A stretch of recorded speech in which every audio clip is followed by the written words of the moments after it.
L'actualité internationale maintenant, avec la guerre en Ukraine et le conflit qui semble se durcir de plus en plus.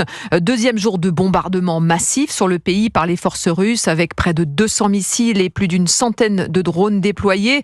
Le bilan, 4 morts. Et ce matin, Nicolas Tonev, l'annonce d'une possible tentative d'incursion ukrainienne en territoire russe. Oui, c'est le gouverneur de la région de Belgorod, une ville de plus de 300 000 habitants, qui parle d'une possible attaque des troupes ukrainiennes sur la frontière. 500 hommes y auraient participé ou y participeraient selon les sources.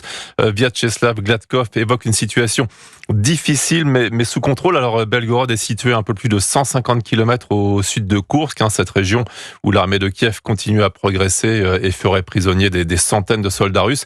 Une entrée ukrainienne près de Belgorod serait donc problématique pour l'armée de Vladimir Poutine, qui continue toutefois pendant ce temps son travail de sabre de l'Ukraine ces 2 derniers jours, donc vous le disiez, avec ses sons redoutables. Voilà, vous entendez le bruit lancinant du moteur d'un drone et le mitrailleur qui tente de l'abattre. C'était hier dans le sud du pays. L'engin a poursuivi sa route cette fois. L'armée de Volodymyr Zelensky revendique en avoir abattu cette nuit 65 missiles et drones.